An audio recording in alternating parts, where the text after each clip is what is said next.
All right, this is the Geometry Unit 6, Lesson 6 video, and we're just down to two more lessons, and these two lessons pretty much are just the formulas for finding the perimeter and area of all of the shapes that we've looked at in this lesson, and then a couple of additional ones as well.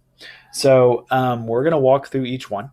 So I'm going to not really necessarily follow along with what they have here, but I'm going to focus on just kind of getting through all of these different formulas. So we'll start with the two that are the most basic. They're going to be rectangles and squares.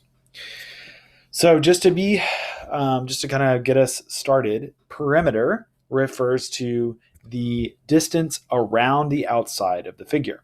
So the blue line you see here would be the perimeter. And the area refers to the space inside the figure.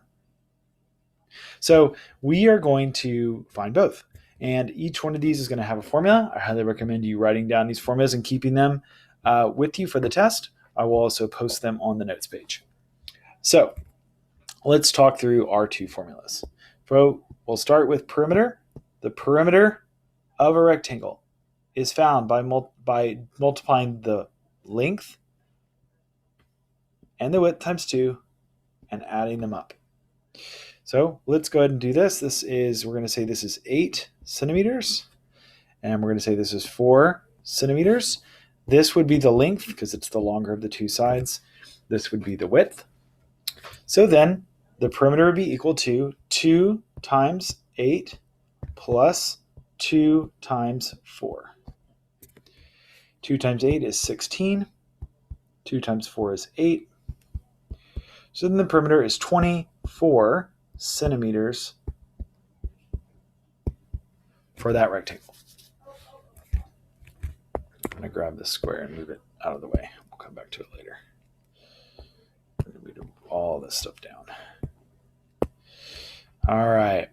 So that is how we find the perimeter. 2 times the length plus 2 times the width. What about our area? So for the area of a rectangle, all you have to do is multiply the length times the width.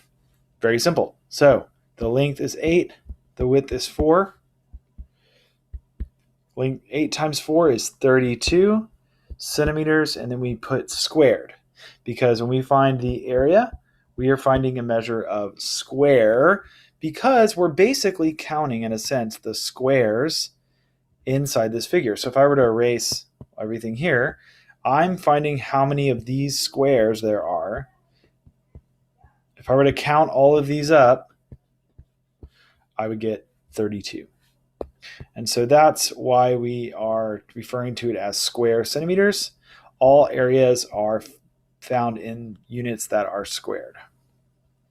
So those are our two formulas for the rectangle. All right, so we'll keep going. Just kind of grab this stuff and move it down.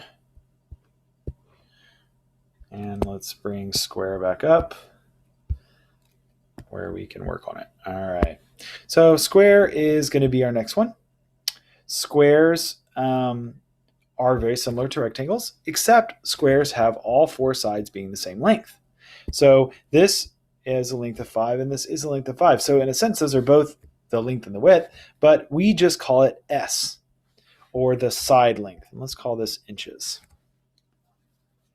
So the S is going to be the key part of our formula for square. So we'll start with perimeter, and the perimeter formula for squares is 4 times S. And that should make sense because there are 4 sides to a square and they are all the same length. In this case, that is 5. 4 times 5 is 20 inches. And so that would be the perimeter of my square. Jumping over to the area side, if I want to find the area of my square, the area of a square is found by doing S times S, or S squared. Remember, squared is just another word for another way of saying multiplying something times itself. So I'm going to do 5 squared, which is 25, and then it's inches squared. for the area of squares. So we got two of them out of the way. Those are pretty straightforward. And the reason they're so straightforward is that we can see clearly that we're counting these boxes. Right? That's why I left this grid on. But when we get down to these next few figures, you'll see it's not quite as straightforward. So let me grab some of this and get it out of our way. Whoa. Let's make that smaller again.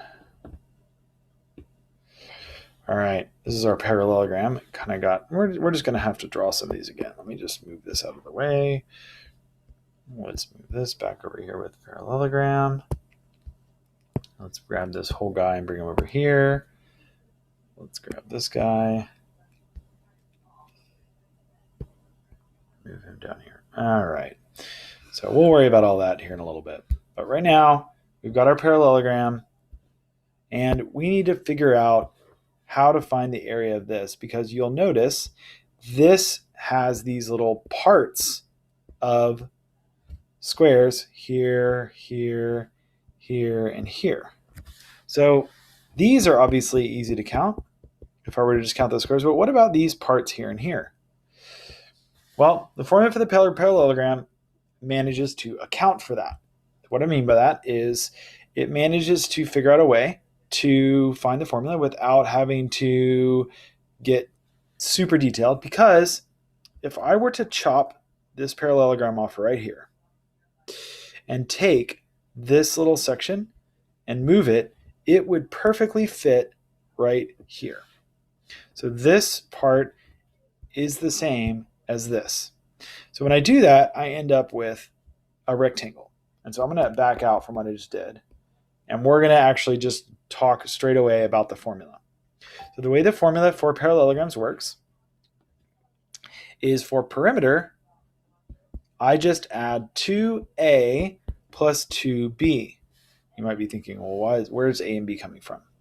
So what this is talking about is in a parallelogram, we refer to the outside lengths as a and b. So we'll call this the b, the base, and we'll say the base is 7 meters, and we'll say that this length right here is going to be 3 meters. So that's A and that's B. So 2A plus 2B is going to give us our answer. So 2A plus 2B, 2 times 3 plus 2 times 7. I'm going to go and erase all this down here. We'll deal with this. We'll come back to all of that later. All right. So then 2A is 6, 14, 20. 20 meters is my perimeter. So that's the formula for parallelogram perimeter. Formula for parallelogram area is going to be where we have a little bit of a difference. So we can't just multiply 7 times 3 because those are not square dimensions because of this angle of this part right there. So if we want to find this interior area, we're going to need another value. And the value we're going to need is we're going to need the value of this distance right here between the bases. And that is going to be called the h. In this case is 2 meters. And it's very simple. Once you know that, the base times the height is all you need.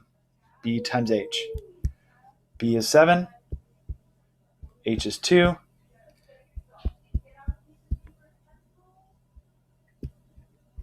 (14 meters squared for the area. All right, so that's our formulas for a parallelogram. So we're going to keep moving. Let's do trapezoids.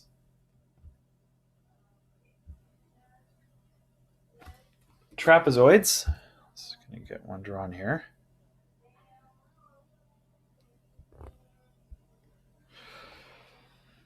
Also similar to parallelograms, we can't just count the squares because we have these square parts that end up happening on these two sides. So let's talk about how we can actually do this. Well, we are going to have a bunch of different dimensions when we do trapezoids.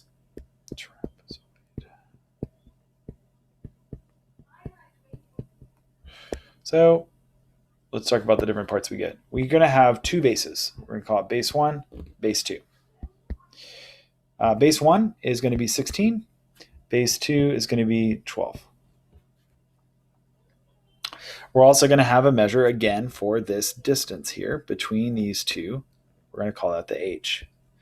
And in this case, the h is 6. We're going to call these centimeters. Then we're also going to have the values for these two other sides. And we're going to call those L1 and L2.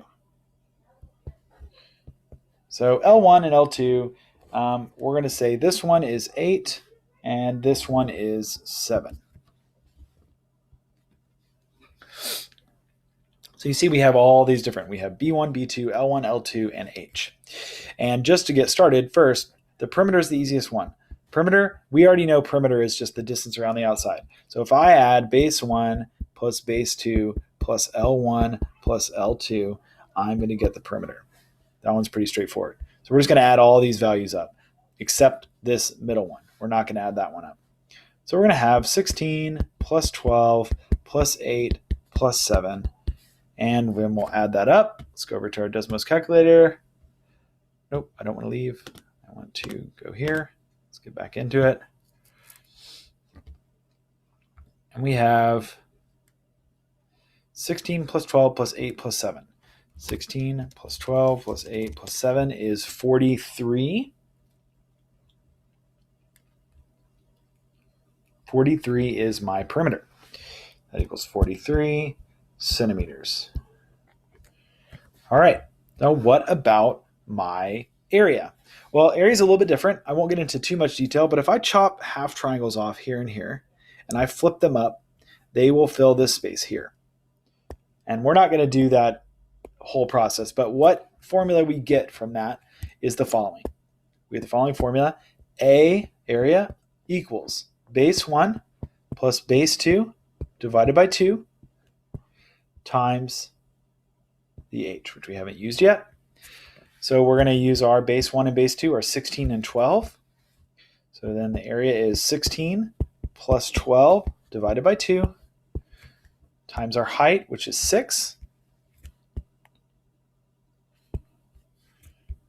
So then we work this out. 16 plus 12 is 28 divided by 2 times 6 again. 28 divided by 2 is 14 times 6. 14 times 6 is 84.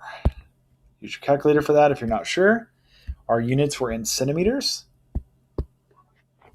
So we added base 1 and base 2. We found the middle of those two numbers by dividing by 2, the average. We multiplied that times the height, and we get 84 centimeters squared.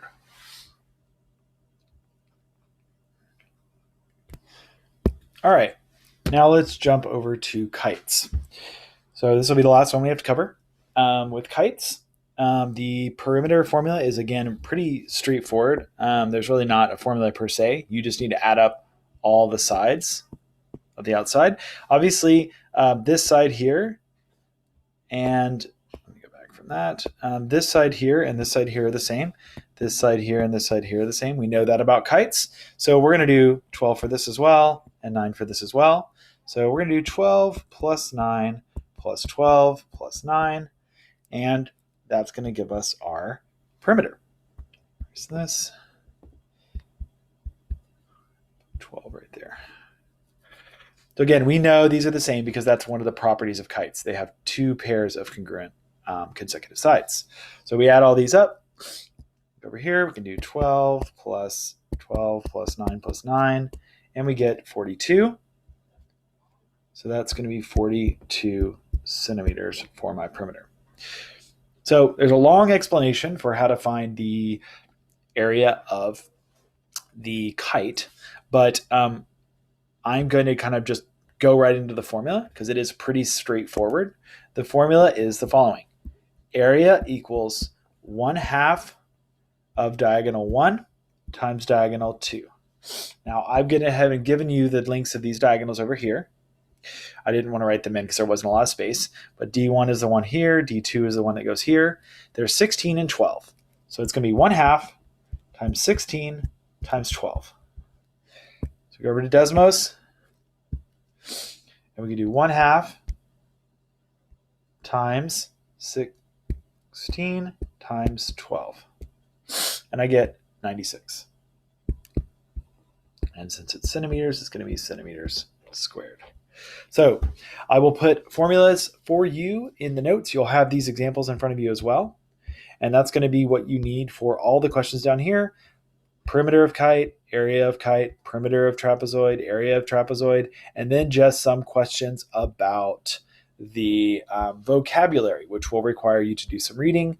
And then it asks you about the different formulas as well. So make sure you look at the formulas either on my notes or in the lesson. And that gets us through all of it. Or the rest of this is just a bunch of formulas. So answer those questions, answer the vocabulary, and then we'll be ready for the last lesson.